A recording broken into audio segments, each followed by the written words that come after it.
A psicanálise e as psicoterapias. Há um artigo de Freud, de 1904, intitulado O Método Psicanalítico de Freud, no qual ele focaliza o problema da psicoterapia e, como faz em outros textos da época, afirma que a psicanálise é uma psicoterapia. Essa fala de Freud acaba causando muita confusão em alguns espaços de formação psicanalítica que insistem na atualidade numa leitura literal de Freud. É preciso entender esse escrito de Freud com cuidado, porque o que Freud chamava de psicoterapia na época dele, e que fundamenta o seu argumento, já não corresponde ao que hoje é definido pela mesma expressão, né? Tendo em vista as mais de 200 práticas psicoterapeutas no mercado hoje, a gosto do cliente. O período em que se formam as primeiras psicoterapias propriamente ditas se dá por volta de 1880 e 1900. De um lado vai surgir os laboratórios de psicologia experimental e do outro, né, vai surgir também as psicoterapias sugestivas e a psicanálise. Inicialmente, Freud não fazia distinção entre os termos psicoterapia e psicanálise, mas a necessidade urgente dele, naquele momento, era diferenciá-la da medicina e da religião.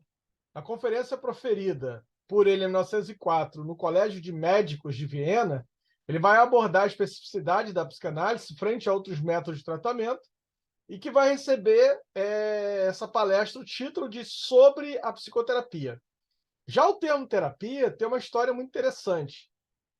Significa cuidado, é empregado por Platão no seu diálogo Eutífron, onde Sócrates pergunta a Eutífron, que é um sacerdote, o que é a piedade, e recebe como resposta que a piedade é a parte do justo que concerne ao cuidado com os deuses, ou seja, a palavra theon, terapeian, né? Ou seja, o cuidado com os deuses. Esse cuidado, prossegue Eutífron, consiste no benefício prestado por um especialista que resulta em benefício ou melhoria para quem o recebe. Inclusive, o Leonardo Boff trabalha muito bem essa temática aqui, ó, nesse livro, Os Terapeutas do Deserto, onde ele fala de Filo de Alexandria, a Francisco de Assis, né, e a Graf Durkheim.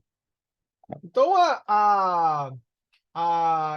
essa palavra, né, cuidado, que é o resultado prestado por um especialista, que vai resultar na melhoria, ela pode ser, por exemplo, como o palafraneiro que presta aos cavalos um serviço que os torna mais velozes, mais saudáveis, o cuidado que o pedagogo dispensa aos meninos, né, os torna educados e assim por diante. Então, é uma mudança para melhor. Essa palavra, que em grego se diz terapeia, em latim chama-se cura. E a gente, né, no português, absorve exatamente dessa forma como é escrito, cura. De qualquer forma, tanto em grego quanto em latim, são sempre palavras que implicam uma ação para melhorar e proteger. Portanto, indicando uma direção em que se deseja obter uma transformação. Embora no início, né, a psicanálise surge com a finalidade de curar o paciente da sua neurose, a própria psicanálise, na medida que ela vai se apresentando para Freud e seus discípulos, vai sendo percebido que essa expressão curar ocultava imensos problemas. Porque, assim, exatamente, né? Qual era? O que você tinha que curar? Onde começa? Que aspecto se deveria curar? Os sintomas? Mas justamente estes eram tidos por expressões deformadas de um conflito inconsciente, qual, por sua vez, não era algo que tivesse ocorrido no passado e uma única vez. Na verdade, durante o tratamento, durante a análise, o conflito permanece ativo e produz manifestações de um tipo peculiar, né, que são as manifestações da transferência. E assim, de item em item, a própria noção médica de cura veio se tornar muito problemática para a psicanálise, uma vez que o objetivo desta não era eliminar os sintomas, mas modificar em profundidade toda a estrutura psíquica cujo funcionamento origina e mantém aqueles sintomas. Numa carta ao pastor suíço Oscar Pfister, né, o Freud, ele diz, aqui o livrinho, né, numa carta, ele diz que a psicanálise precisava se posicionar no meio entre a ciência e a religião. Entre a ciência e a religião. E aí a psicanálise se situando no meio. Por um lado, né, a religião com a verdade sobre o devir, né, sobre a alma, e por outro lado a ciência com a verdade sobre o corpo. Daí essa ideia binária que separa mente e corpo. E aí o Freud fala que a psicanálise está no meio ali. Em 1919, ele vai sentir a necessidade, então, de começar a diferenciar seu método das técnicas que empregavam a sugestão direta, ou seja, a hipnose. Freud abandona a hipnose. Ele começa hipnotizando seus pacientes, mas exatamente por conta da insatisfação com aquele método é que ele vai criar a psicanálise. A diferença fundamental entre a hipnose e o que Freud fazia consiste em que na hipnose o hipnotizador opera por meio da sugestão, dizendo ao paciente o que deve fazer para se libertar, né, dos sintomas que o incomodam. Na psicanálise, o uso da sugestão é desaconselhado. O Freud acreditava que a psicanálise era a forma ideal de tratamento psicológico, considerado por ele, inclusive, como o ouro puro em relação ao cobre da sugestão direta. Pela primeira vez na história, é dada à histérica o direito de usar a palavra. E apesar da impossibilidade de Freud traduzi-la, esse discurso jamais foi considerado coisa do diabo, como até então era. Freud, numa carta a William Fliess, ele vai trabalhar exatamente essa questão de que ele aguardava o livro Malleus Maleficarum para poder compreender a origem da moral social, que na época considerava a histeria como possessão demoníaca. Freud vai escutar para além da moralidade, vai criar a primeira forma de conhecimento que tenha dado voz à loucura. A psicanálise tenta a todo instante afastar-se da ideia de que o sofrimento psíquico resulta de uma falta de adaptação ao meio, rompendo desde aí com o paradigma médico. A gente pode pensar que Freud rompe com a medicina de muitas outras formas, como, por exemplo, colocando o saber no paciente, uma vez que eram elas, as pacientes, que forneciam a ele o que constituía o sintoma, e não o contrário. Né? Quando hoje a gente tem a medicina que fala sobre o sujeito, e não o sujeito que fala sobre si. Quando Freud passa a ouvir a histérica e não apenas olhá-la, ele subverte a ordem médica, já que outra história passa a ser escutada, além daquela que as pacientes contavam. E foi dessa forma que o Freud tirou a histeria do campo da medicina. Rodinesco insiste que, Elizabeth Rodinesco, né, ela insiste que onde houver um psicanalista que também utiliza a hipnose, que também se nomeia hipnoterapeuta, que também faz curso de hipnose, é porque a psicanálise nele é fraca e ele não entendeu a psicanálise ainda. Então perceba que psicoterapia era, em 1904, um método de trabalho pertencente à medicina, que procurava curar as doenças ditas nervosas, né, por meios psíquicos e não por meios físicos. Só que com Freud muda tudo. Com Freud muda tudo. Depois vem a guerra. E aí a guerra vai mudar todo esse contexto de novo, porque com a guerra vão surgir diversas outras psicoterapias. E essas outras psicoterapias, embora elas fossem, no primeiro momento, herdeiras da psicanálise, como, por exemplo, o humanismo criado por Carl Rogers, ela vinha carregada desses elementos psicanalíticos, mas passa também a ser formado por uma convergência de várias outras práticas realizadas nos Estados Unidos, né? Inclusive muitas delas não médicas. E aí os psicanalistas passam a se separar do contexto, do conceito psicoterapia, rechaçando assim a identificação da psicanálise com uma psicoterapia, de tal maneira que você tem o psicólogo, os psicoterapeutas, com as psicoterapias as mais diversas, e o psicanalista.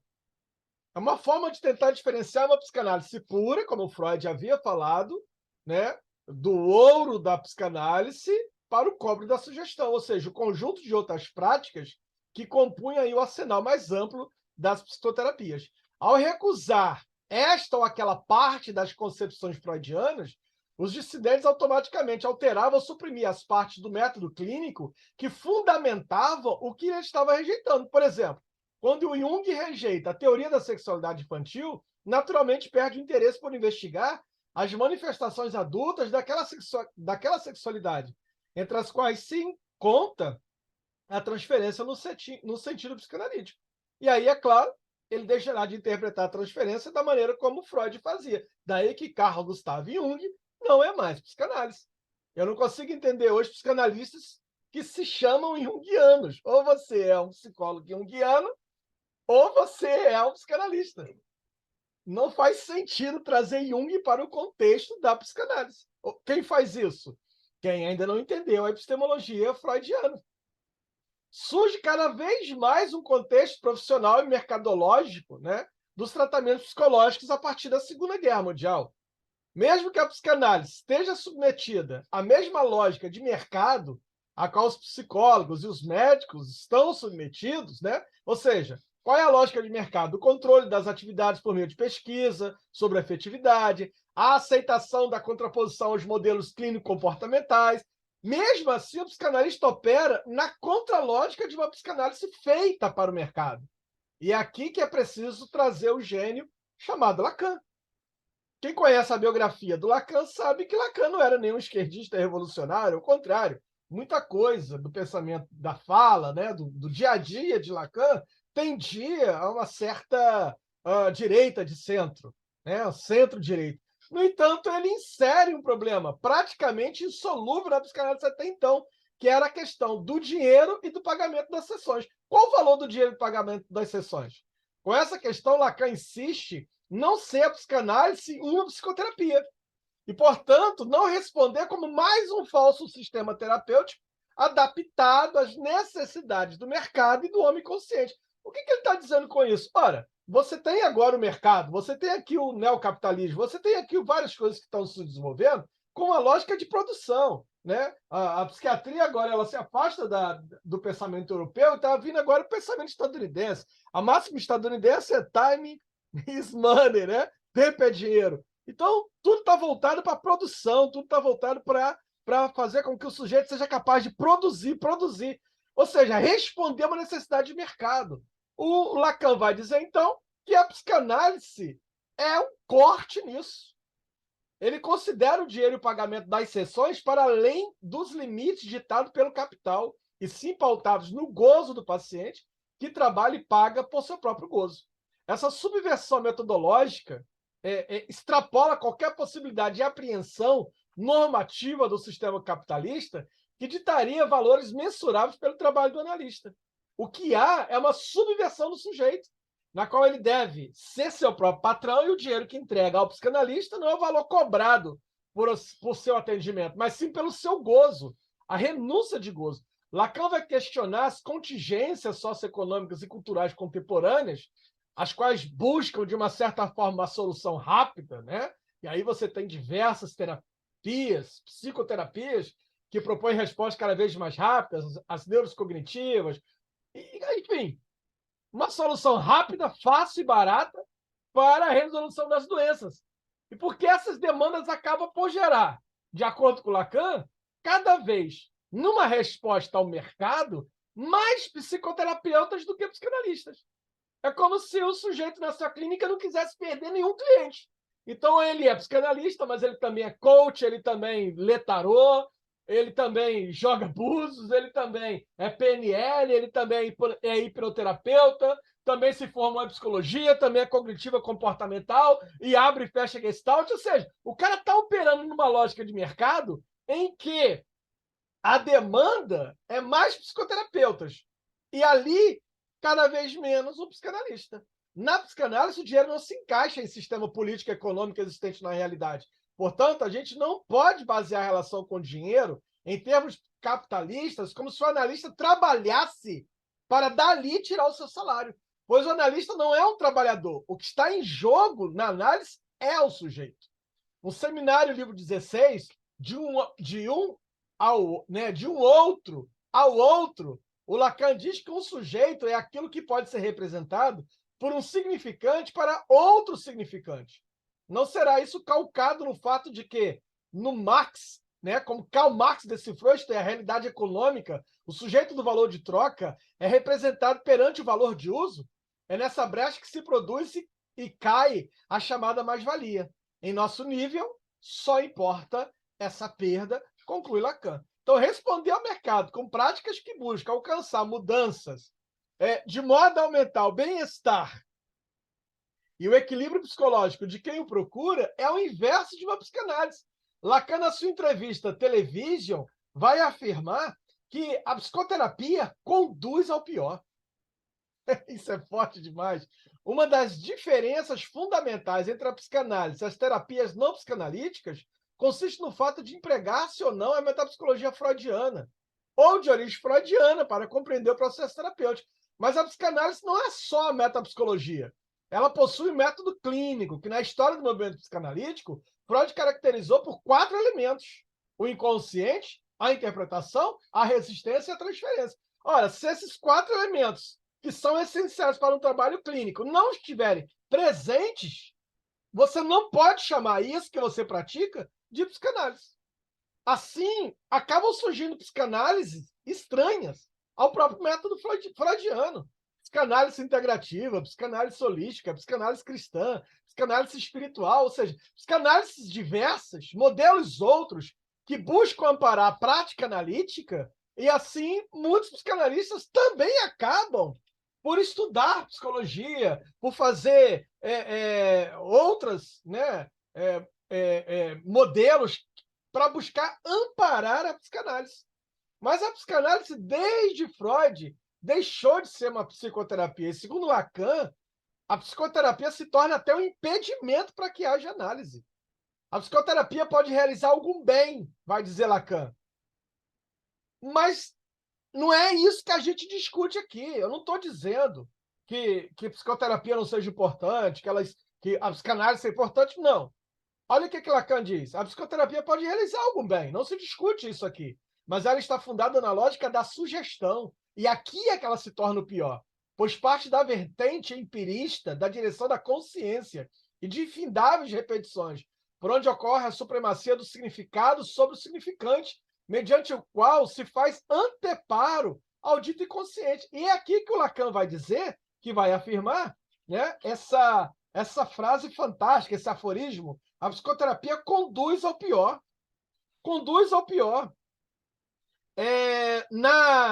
Na aula inaugural da sessão clínica de Vie Essence, o Jacques Lamilet vai perguntar a Lacan se não se poderia dizer lacaniano e psicoterapeuta, quando a psicoterapia conduz ao pior. É o que o Lacan responde, que as terapias não valem a pena, e muito menos terapizar o psíquico, pois não se trata de uma cura, de convencer o sujeito.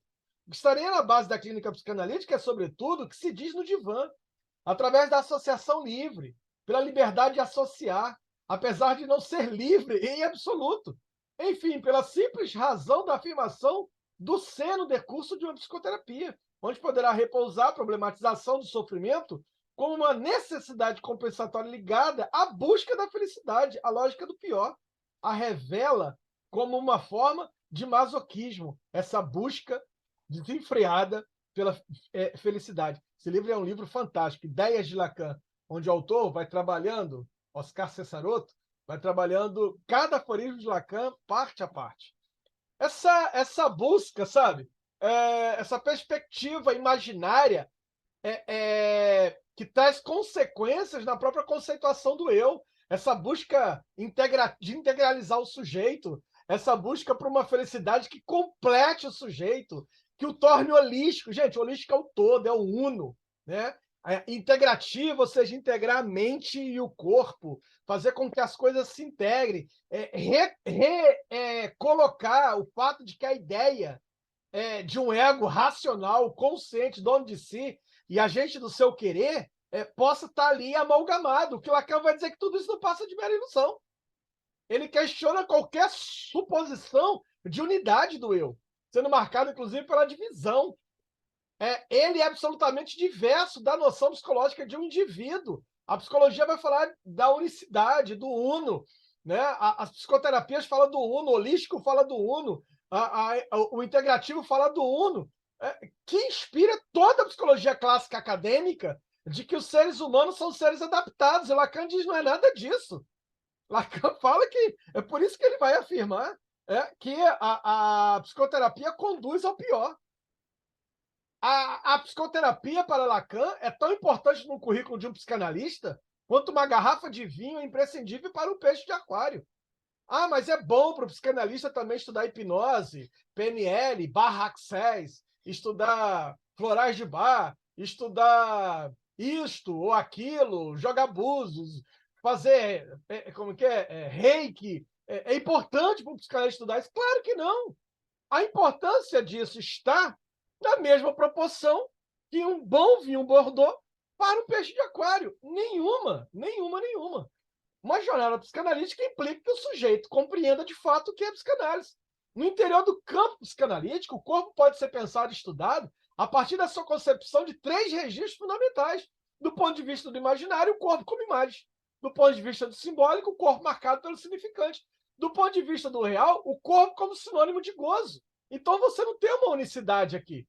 A novidade freudiana chamada psicanálise revoluciona o saber acerca da corporeidade, quando afirma que o corpo em psicanálise não se reduz ao campo da biologia e muito menos de um comportamento adaptável, de uma coisa que possa se adaptar ao meio, de uma coisa que possa se integralizar, que possa se holisticar, entende? Lacan faz duras críticas àqueles que ele denomina de pós-freudianos, que traziam uma proposta de cura pautada na identificação do paciente ao eu forte do analista.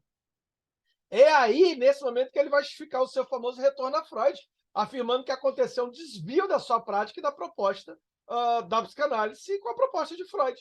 Enquanto as psicoterapias tendem a conduzir o sujeito à felicidade, a psicanálise conduz o sujeito ao desejo, e, portanto, um saber fazer com o vazio. Freud dizia que o único objeto verdadeiramente insubstituível para o sujeito é o objeto perdido. Não é o que foi perdido que caiu do bolso, diz Freud. Ele fala daquilo que nunca tivemos. Então faz sentido que a nossa relação com o desejo seja esta. Imaginamos existir algo que nunca tivemos, mas que teria nos satisfeito totalmente se nós o tivermos, só que a gente não sabe o que ele é. O Conrado Caligares refuta, inclusive, a busca pela felicidade. Ele diz assim: ter uma vida interessante significa viver plenamente. Isso pressupõe poder se desesperar quando se fica sem alguma coisa que é muito importante para você. É preciso sentir plenamente as dores das perdas, dos lutos, do fracasso. E aí ele conclui: eu acho um tremendo desastre esse ideal de felicidade que tenta nos poupar de tudo que é ruim. E aí ele chega à conclusão: eu não quero ser feliz. Eu quero ter vivido uma vida satisfatória. É isso, não quero ser feliz. Então, diferente do psicoterapeuta, o psicanalista não é solidário com o seu analisante. Ele não acolhe demanda, ele não sugestiona. Ele sabe que não há um objeto de desejo, mas sim objeto causa do desejo. Portanto, o objeto nunca está à frente do desejo, mas só pode estar em posição de causação do desejo. Por isso, vai poder se articular com a possibilidade do analista, em sua função, jogar com a falta e causar o desejo. Portanto, não há nenhuma possibilidade de advir um sujeito do desejo sem a presença de um analista. Se não tiver um psicanalista ali, pode haver o real, pode haver o desejo. Se não houver um psicanalista, você não tem uma possibilidade de advir um sujeito do desejo. O sujeito do desejo não responde a uma ontologia, não é substancial, não é concreto, mas ele é fruto de uma experiência de divisão. A divisão entre saber e verdade. Só há sujeito do desejo se houver um analista. Então Lacan diz assim: o real está ali, o desejo, só falta o analista. Por isso Lacan vai dizer que o analista nunca se ausenta. Nunca se ausenta. Se há sujeito do desejo, há psicanalista. Só pode existir se tiver um analista que produza essa operação de efetuação do sujeito do desejo. Operação esta que se efetua quando o analista se faz presente jogando com a falta. Não é trazendo, sabe, outras abordagens para ajudar, fazer perguntas ao sujeito, fazer anamnese. Não é nada disso, gente. Estão vituperando a psicanálise. Entende? A operação da efetuação do sujeito do desejo, essa operação se efetua quando o analista se faz presente jogando com a falta, quando consegue tocar no ponto onde o saber do sujeito vacila, no vazio de significação, que articula com o saber no real, que é impossível de ser assimilado pelo simbólico. Como é que eu posso integralizar o sujeito com o corpo se entre o corpo e o sujeito está o real? Se entre o corpo e o sujeito está exatamente aquilo que é impossível de simbolizar? Se entre o corpo e o sujeito está exatamente aquilo que é impossível de ser assimilado pelo simbólico? Está o inconsciente, está o real. Como é que você vai integralizar isso? Você não muda aquilo que o sujeito é, já dizia o Forbes na Clínica do Real. Aquilo que ele é já foi. O analista conduz o sujeito a reconstruir novas verdades. Ele pode mudar de posição frente ao real do sexo e da morte, isto é, ele muda de posição frente ao vazio estrutural. O tratamento analítico visa, por excelência, a mudança na estrutura do sujeito. E para isso temos de não ceder à resistência do discurso e nem ter o furor de curar o sintoma. Não é acolher demanda, por isso Lacan diz, eu não acolho demanda, eu sou psicanalista, não acolho demanda. Porque no acolhimento da demanda, ou seja, na oferta do seio, o sujeito traz as fezes. E aí o desejo nunca aparece. Está sempre tamponado. Por isso o analista não acolhe demandas. Por isso você precisa decidir. Você quer ser psicanalista ou você quer ser psicólogo? Ou você quer ser hipnoterapeuta? Ou você quer ser, sabe, holístico? Não sei. Ou você quer ser psicanalista? Porque o que se trata aqui é o furor de não ceder ao furor de curar os sintomas. Tal possibilidade de reescrever a estrutura do sujeito se dá em função de contáveis desencontros que são produzidos pela figura do analista ao longo de uma análise. Veja que a formação de um analista é uma jornada só com início. Por isso, muitos acabam por buscar atalhos. Por isso a impossibilidade da formação de um psicanalista por um edito, por um certificado, por um diploma, por uma carteirinha, ou porque o cara está dentro de uma sociedade. Não é isso. Isso não torna ninguém analista, entende? O processo de se tornar analista é também passar por essa análise, é experimentar isso também na sua própria análise. Se você não experimenta isso na análise, não é, sabe? Eu fiz 10 sessões, não se trata disso. Se trata de você também, em análise, ter reescrito a sua estrutura. Esbarrou ali no rochedo da castração, conseguiu fazer a travessia da fantasia. Ou seja, você conseguiu chegar nesse lugar produzido a partir de incontáveis encontros e desencontros, também por uma figura de um analista. Por isso, o Freud vai afirmar que aquilo que o sujeito experimenta na sua análise se torna inesquecível. Não é aquilo que ele aprendeu no cursinho, sabe? Não é aquilo que ele aprendeu numa formação, não é aquilo que ele adquiriu, o saber que ele adquiriu, o conhecimento que ele adquiriu a partir de um certificado. Não, gente. Um psicanalista se faz a partir de um outro psicanalista. Embora o psicanalista autorize-se a si mesmo, o Lacan conclui Leonet de Perrin, e também por outros. Quem são esses outros? A sua própria análise. Para que haja um psicanalista, é preciso que um outro psicanalista o tenha constituído. Então é todo um processo. A formação de um analista é uma jornada. Muitos acabam por buscar atalhos. Nada contra os atalhos. Só não chame isso de psicanálise.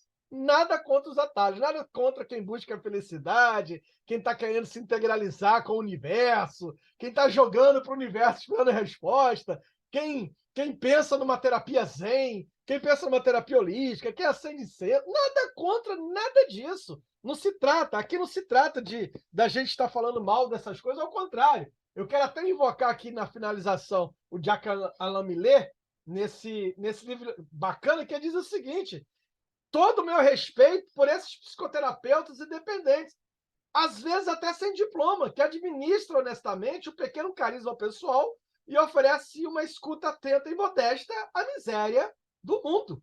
Aqui, ó. Já que ela me lê, deixei isso bem claro. Eu até sublinhei aqui, ó. Eu achei isso importante. Nada contra a quem oferece uma escuta atenta e modesta à miséria do mundo. Só não chame isto de psicanálise.